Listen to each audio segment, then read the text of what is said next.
Alright, so in the last video we left off talking about this distinction between the legalization of marijuana and the decriminalization of marijuana. And again, just to be clear, they're two different terms and they have different implications, which we'll take a look at very soon.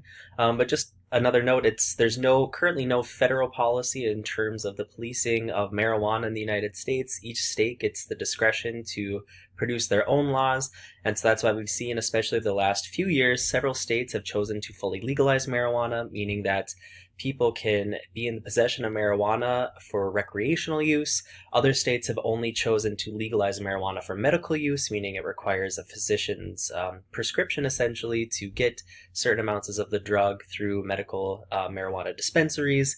Some states have legalized a variation of marijuana, or just hemp or CBD oil, which again does not result in the high that's associated with the THC in regular marijuana. The CBD oil and hemp just have been used to treat things like social anxiety, as an anti-inflammatory to provide some pain relief for certain conditions, but again doesn't have the high effect that the THC in actual marijuana does. And then a few states have chosen to continue to prohibit marijuana use of all kinds, although that is, again, an increasingly smaller number of states. So let's just take a look at a few of the statistics, kind of better explaining why the policing of marijuana, specifically why keeping it criminalized in a lot of states, is particularly problematic, again, for marginalized communities. So in 2010, 52% of all drug-related arrests in the United States were for marijuana. So literally over half of the arrests, excuse me, pertaining to drug possession and drug use in the United States were caused from marijuana. All right. And now, again, keep in mind, the kind of weird thing about this is that while marijuana is illegal, the consequences of it, in terms of the health consequences, the social consequences of consuming or smoking marijuana, are actually less severe than things like tobacco and alcohol, which are legal drugs, right? It's also very important, like I was talking about in the last video, to consider the socioeconomic and racial intersections of this particular social problem. So you can see this chart on the left shows marijuana use for 18 to 25-year-old individuals in America, comparing the usage for white people and black people.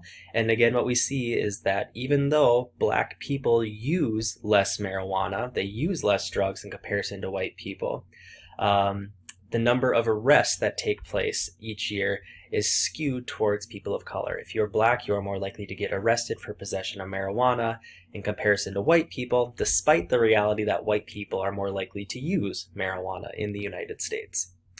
In fact, blacks have been nearly 4 times more likely than whites to be arrested for marijuana possession, right? More than 4 times as likely to be arrested, despite the reality that white people are more likely to use it. And again, like I mentioned in the last video, this has a lot to do with the presence of institutionalized racism in our society.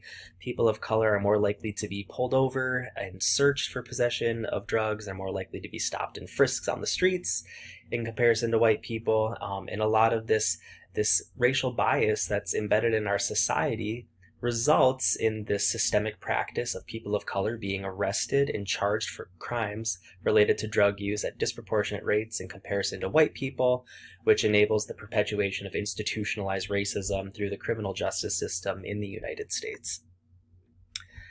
So as a result of this hyper-policing of marijuana, specifically against communities of color, states in the U.S. waste over $3 billion a year enforcing marijuana laws. Over $3 billion a year, close to $4 billion. And this data was actually from 2010. I would anticipate in states that have yet to legalize marijuana that they're even paying more money in enforcing marijuana laws every year. So think of all that money we could save as a society if marijuana became legalized. And then think of the bigger repercussions of that, of legalizing marijuana, and specifically of decriminalizing marijuana. Think of all of the people that are currently incarcerated that would be freed. Think of the implications that could have on their lives and the betterment it could have on society as a whole.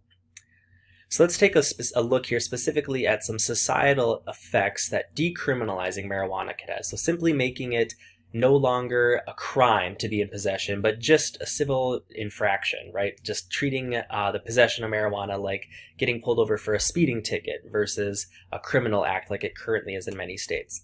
Well, decriminalizing marijuana at the federal level would emancipate thousands of people from jail.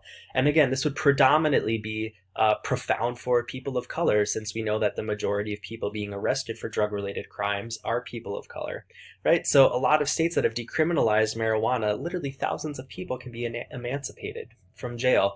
And if you remember back again towards the beginning of the semester when we were talking about social problems related to crime, we spend billions of dollars every year paying to keep people imprisoned. So we could literally set free thousands of people that are in jail for non-violent drug-related crime charges, right? Specifically those related to marijuana possession, which is again over 50% of arrests that take place are contributed or as a result of marijuana possession. Think of all of the money our economy could save, right? And especially think of this in our current circumstances where we are facing another huge economic crisis in our country as a result of the COVID-19 pandemic. And Congress seems to be floundering, trying to figure out ways to stabilize the economy to prevent us from entering into an even worse recession than we already have. This could be a practical solution to help bolster our economy. Think of all the money we would save from emancipating, criminalize the thousands of people who are currently incarcerated for marijuana possession, and then think of all of those people that could be back out into society to help contribute to the functioning of society by working, by paying taxes, contributing to our global economy in so many ways. The decriminalization of marijuana would also likely result in previous offenses being cleared from their records, which would improve employment opportunities. Something that people who are formally arrested have a really difficult time with in our society is getting jobs when they're released, which is why recidivism rates are so high, meaning if you were previously incarcerated, the odds of going back to jail within the first 5 years of being released are about 75%. And a large reason behind that is, once you get released from jail, in order to, pay for your apartment, to be a functioning citizen, you need to get a job. And a lot of employers ask people when they're filling out applications to check that little box, have you ever been convicted of a crime? And if they have, a lot of those applications don't even get reviewed. They just get thrown away because many employers hold bias against individuals who have been previously convicted of a crime. So the societal effects of legalizing marijuana are kind of distinct, but supplementary to the societal effects that decriminalizing marijuana would have.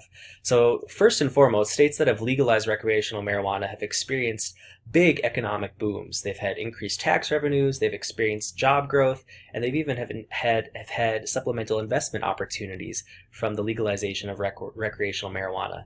Colorado, for example, in 2009 collected more than $302 million in taxes and fees on medical and recreational marijuana. So legalizing marijuana could also help stimulate our economy by essentially producing a new economy, right? This medical marijuana economy, this industry, is largely unexplored in the United States. And if its sales are anything comparable to what the alcohol and tobacco industry are making every year, this would definitely be a huge upsurge to our economy overall.